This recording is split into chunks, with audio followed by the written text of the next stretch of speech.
let's go over our game Azur Lane.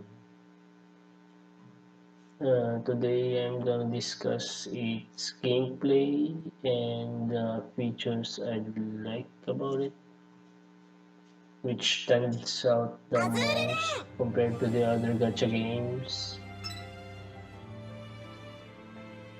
Right now, the game is having a collaboration event with the heavily mentioned Neptune,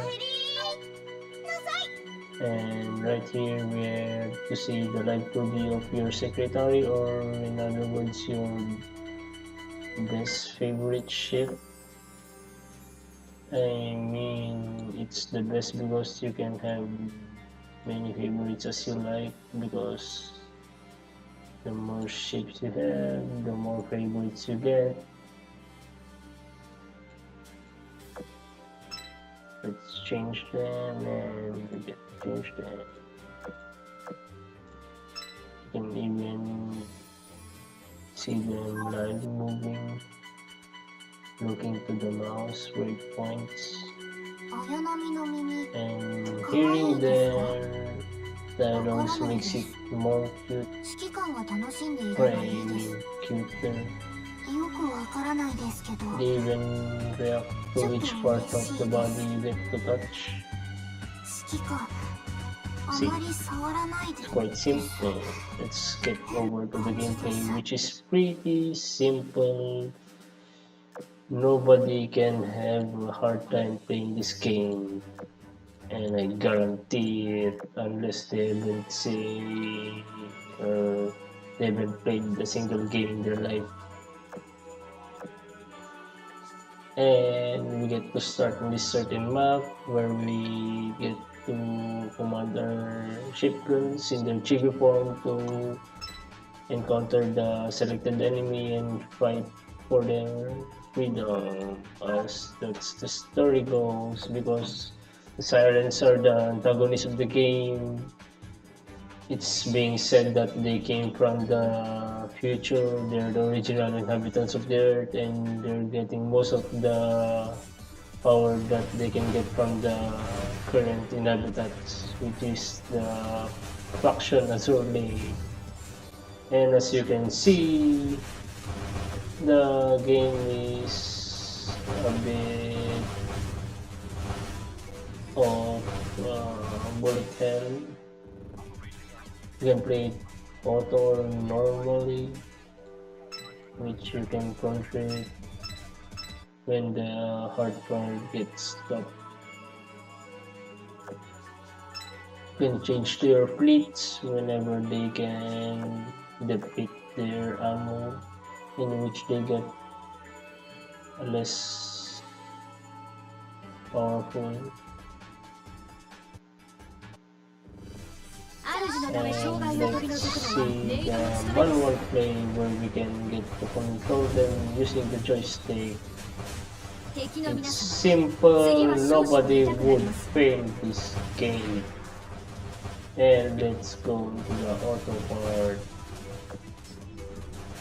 I mean, almost every game has this function, however in this part, well, I'd say 90% of your time playing this game would be on auto, unless you're having a hard time with the hard parts, which are the extra hard missions, like in this part, the dungeon, which you get to play after you cleared all the normal maps. And let's get over to the PvP part, wherein you are being matched, depends on your current rank on the game. The fleet's being measured by its power depends on the equipments that the ship girls have.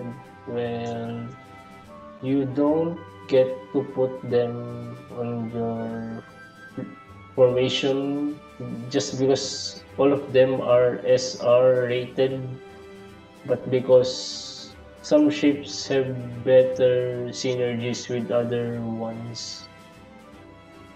and you can change them or save. Let's try it. The battle will be manipulated by the AI. There's nobody who's controlling it besides the game.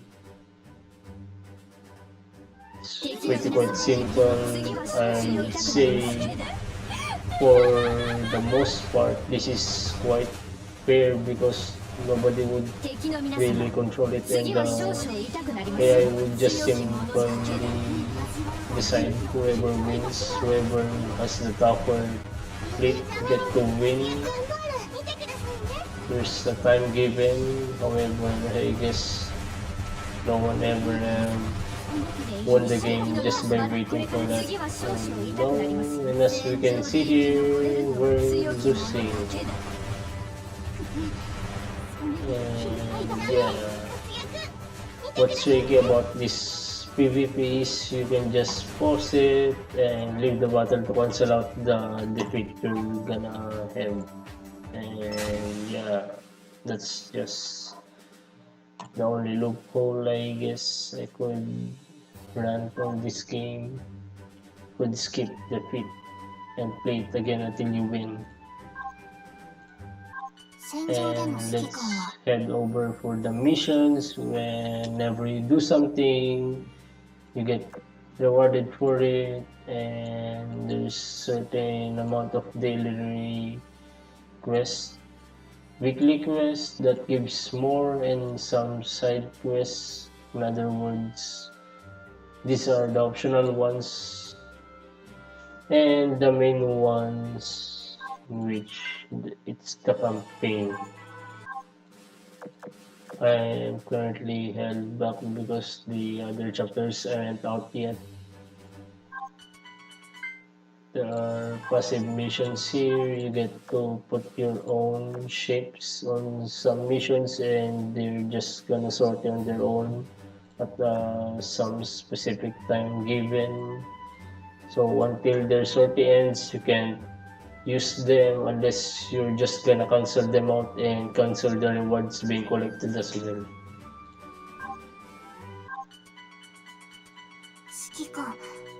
The storage is pretty spacious. I mean, I already have enough, and there's no need for me to increase my inventory. Designs, well, all equipments are achievable as long as you get their blueprints, which isn't that hard because you can farm them from playing the campaign stories. The shops, there's some items, but they aren't much necessary to be bought with real money. Well, as you can see, I have 156 gems while I earned them while playing the game. Thus, I can really proudly say that this game is free to play. And there are also items that can be bought with gold, which is the normal currency of the game. You can always get after fighting the enemies or retiring ships. And when you retire ship, you get to retire the redundant one or the ones you don't really need in order to get their medals and oil with the coins in exchange for some ships you would really like, which cost 80 medals for the special ships featured that last for 14 days, and retrofit parts, which is needed for upgrading your ship in their current status to a higher one, enhances parts in which you can level up your equipments from +1 to +10, which just like I did. Well, you can also see your collected ships at the collection tab. wherein you get rewards for collecting them and upgrading them to some level. Archives, where they are all listed. Retrofits, when you get to upgrade your ship, you're gonna have the look at their stats, the current stats with their current status. Skills are being shown here as well. Well, the ships have their bond for you as much as you want to increase them so that you can marry them even if they're just only 2D. As you play them, they earn affinities or affection from you, and that affection increases much more when you get to put them to the dorm, in which I'd say this is one of the good parts of the game where you can level up your ships even when you're not playing them. You can just list them up here and supply them with food and decorations for your dorm if you wanna decorate it the way you like. You can just buy them here. And there are some features when you can put your ships on some certain stages, and some of the consoles character plays, you get to see something good. Well, the characters are pretty much achievable. You don't need to spend any penny to get them eventually, because they are farmable, and the rates aren't pretty bad because as you can see they're all high, especially for that 7%. That makes this game unique to the other gacha games because you don't really need to push your luck on the pulling gacha, because just by playing and earning this on the daily missions, you can just play and build your desired ship eventually. And the result, I guess this game is really free to play. There's no need to spend money on it unless you'd wanna be ahead of the other players and have the edge. And as long as you wanna marry the ships you have,